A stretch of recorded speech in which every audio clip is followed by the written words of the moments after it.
You're of no use to us, so save us all some trouble and send in your resignation. Thank you for your service. Excuse me, sir.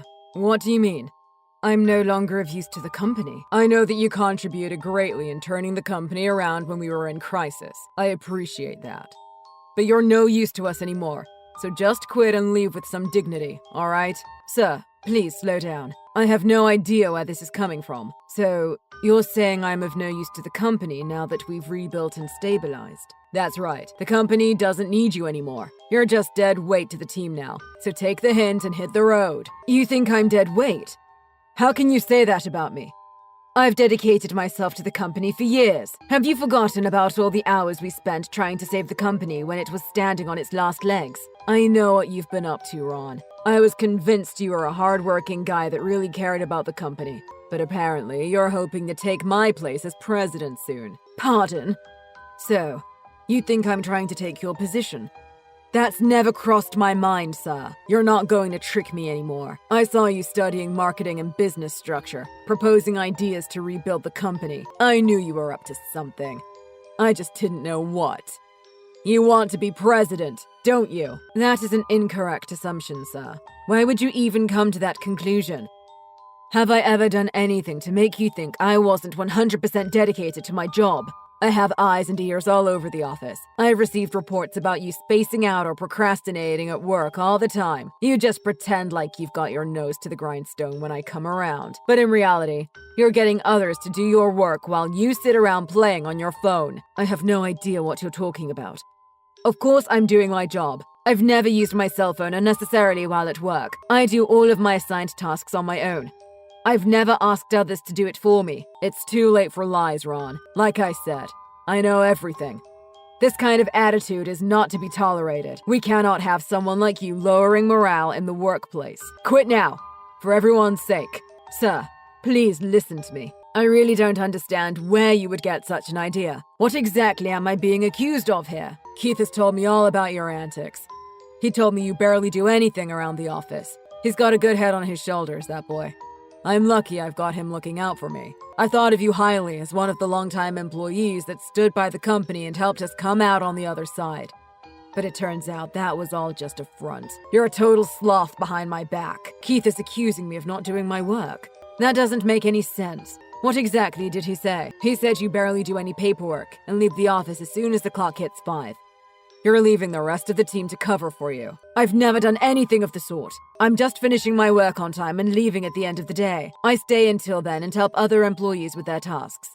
And I support Keith with his work as well. You do come off as straight-laced, with the goody two-shoes haircut and the dorky glasses. I can't believe it was all an act. I'm really disappointed in you, Ron. You're basically stealing from the company. Eugene, please listen to my side of the story. I'm doing all of my work. I always have. There's nothing wrong with me leaving at 5 like it states in my contract, is there? All the other employees are doing overtime to finish their tasks. Why do you think you can ditch your coworkers and skip on home on your own? The workload is manageable. They could finish it within work hours. If they aren't completing their tasks, there may be some other reason. Please don't blame me for it. What are you talking about?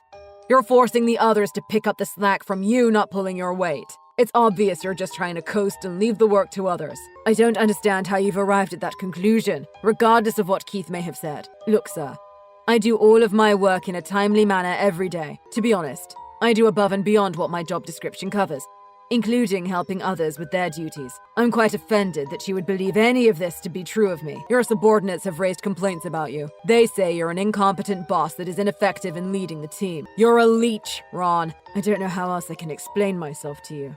Keith told me everything. Just because we're no longer in danger of bankruptcy doesn't mean we have money to throw away paying for the salaries of incompetent thumb twiddlers.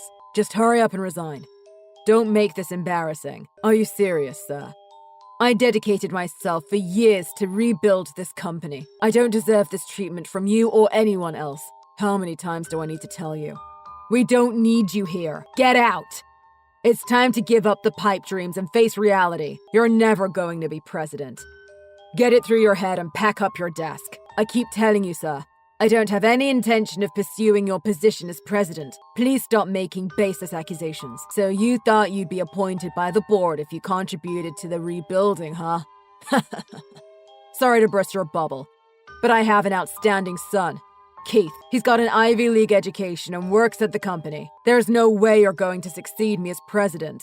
Sir, are you planning on appointing Keith as president after you? Of course. He's an exemplary worker, just like his old man. He'll be a great leader. When the time comes, he'll be taking over the company as president. Oh, I see. I feel this has clarified a lot for me. It all makes sense now. So you finally get it, huh? There's nothing you can do here. Your plans failed miserably. Okay, sir. I never made any plans, but I see it's pointless defending myself. This conversation is not going anywhere. You're just bleeding the company for money, you bloodsucker. The company is secure and profits have been going up every month. Like I said, you're no use to us anymore. I'll be appointing Keith to be president after me. So you're fired. Okay, sir. I'll quit. Don't let the door hit you on the way out. I'll hand in my resignation tomorrow, then. You know what, Ron? I've had a change of heart. I'm willing to let you come back to the company. I expect you back at the office tomorrow. Hey, what are you doing? Why are you bothering me? I'm not going back to your company, Eugene. You'd better show some respect. Who do you think you are, talking to me like that? This is hardly the time for even more insolence. Dude, I don't work for you anymore. You treated me like crap. I don't have any respect for you. How dare you? I'm being generous, hiring you back. Lose the attitude. How about a thank you? You must be down at the unemployment office signing forms and looking for work. No. I'm great, actually. Thanks for your concern. I called a headhunter that had approached me before, got hired immediately, and work at a way better company now. The pay and conditions are so much better than your company. It's incredible. I'm so glad I quit. Oh yeah, I work for a competitor of yours. What? I'm not letting you do this. Quit immediately and come back to us. You used to really care about this company. Remember, I'll let you contribute again. You love that. Lead the team. You must be going senile if you think I'm coming back. Why would I go back to a company that used me, then discarded me over nothing? I don't have anything to gain from going back. I'll raise your salary. How about an extra $100 a month? Pretty good, right? You are just so dumb. My salary is way higher at my new job. I really regret not having quit earlier. Thanks for giving me the opportunity for a better life. Your salary. It went up that much? That was lucky for you. But you need to come back to my company anyway. You worked your butt off rebuilding this company. It's your baby. You're the one that ran me out of the company. Why do you want me to come back now? Huh? Well, the numbers have gone down real bad since you left. No one seems to know what they're supposed to do, and nothing's getting done. I'm not surprised. I was the one that kept the team functioning. What's that supposed to mean? I delegated all the work. I know everyone's strengths and weaknesses and divide tasks accordingly. I guess no one knows what to do because they haven't been told. So this is all your fault for not leaving sufficient instructions when you handed over your position. Then you'd better take responsibility. No, I went through all of my duties and tasks in detail. In fact, I'm surprised how much I taught considering how abrupt my firing was. I guess I completed my time there with excellence, as usual. Then fix this. You know how to get this company back on track again, right? Do what you did before and make things run smoothly. Yeah, right. No way in hell. Why not? Why would I not go back to a company that spat in my face after years of devotion? Oh, I know. Because you can go to hell. I don't care if you actually do end up belly up. Good riddance. You didn't actually say that to me. Mind your words, punk. Employees keep quitting since you left. It's ridiculous. What the heck is happening? They're leaving because your company sucks, dude. Nobody's going to stick around once they realize they have better options. I'm certainly glad I left. Best decision I ever made. But it's all the capable employees that keep quitting. I'm left with all the dummies that drone around aimlessly. You didn't have anything to do with this, did you? Right. I recruited the most competent ones. Who the hell do you think you are? You called me a leech and said I was dead weight. I told the people at work, and they were pretty pissed on my behalf. They all know I work harder than anyone in that office. The general consensus was, you can't lead a company with your head up your butt. Better quit now. That's quite enough, Ron. Or should I say Judas, so you were the one behind the mass walkout. What are you doing? Are you trying to tank my company? Don't put this all on me. You're the one that fired me. I just told them what happened. What are you, a schoolgirl? Gossiping about private matters. You had no right to go around blabbing about this. Grow up. Seriously, it's none of your business who I talk to about what. How are you blaming the guy you fired? Everyone knows what kind of boss you are. Go look in the mirror if you want someone to blame. Just bring them all back and come back to the company. I won't reprimand you for any of this if you act immediately. I'll even give you a raise. No one wants to go back to a company run by a pea-brained jerk-off and his son. What did you call me? You show some respect. I didn't become president for nothing. You're a completely incompetent yet grossly arrogant piece of trash president. And you wear way too much cologne. You need to recognize your toxicity levels are nuclear. It's your continuous errors in judgment causing the company to hemorrhage money. Wake up and smell the coffee, Eugene. You're not fit to lead a company. You don't have what it takes. You don't know what you're talking about.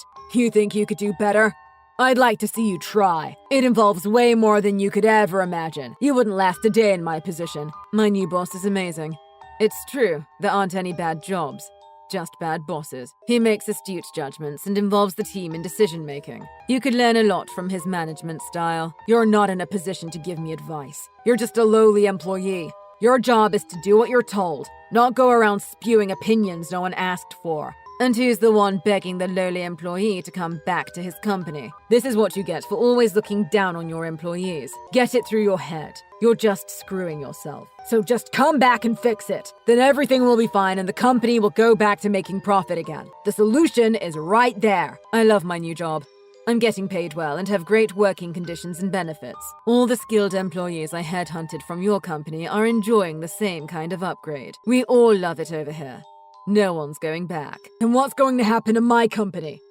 You were with this company from the beginning. Are you just going to abandon it? You're the one that abandoned me first. Don't you have an outstanding son that can help you? He's going to take over as president after you, right? Keith is. He's still young. He has a lot to learn about management. He's book smart, you know? He needs life experience. Right. You know he's an ignoramus, don't you? He doesn't lack management skills. He lacks brains. He can't even do simple tasks an employee learns in their first month at the office. There's no way he can manage a company. So, you knew? Of course I knew. I guess he didn't like the fact that I was in the position to assign him his tasks. He went crying to his daddy and made up ludicrous lies about me to get rid of me. Funny, he would call me incompetent and accused me of playing on my phone, since that's what he does most of the time. Is that true? You weren't forcing Keith to do your work for you? I was just assigning his tasks, as the director of the team. I guess your boy isn't used to being told what to do. If you're talking workload, I did way more than anyone else on the team. Keith's the one that kept tacking on overtime while he sat around playing games on his phone. He's a spoiled brat that gets away with it because his daddy's the president. I didn't know. I'm sorry. I shouldn't have taken his word on everything. Please, Ron. I was wrong about everything. Please come back and help me save the company. No, thank you. What? Really? You're not coming back? At least you know who the leech is now. You don't know your employees at all, not even your own son. Maybe it's not too late for you to right the ship. If you quit now, maybe there's someone left with a bit of competence who can fix things. Not me or anyone I recruited, of course. But maybe someone. You need to start over at the bottom somewhere, instead of leeching off hard-working employees.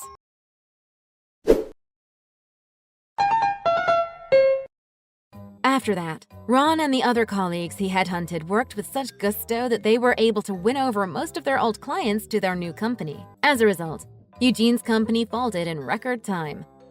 It seems much like their employees, their clients were thoroughly fed up with the incompetence of company management. Eugene was left with a crippling amount of debt by the time he closed the company. He was forced to go looking for new work along with his son, Keith. Unsurprisingly, they are having a difficult time finding anyone that is willing to hire them. On the other hand, Ron has been excelling at his new position and is held in high esteem. He's actually making double what he was making at Eugene's company. Eugene was arrogant and belligerent towards his employees and took what his incompetent son said at face value.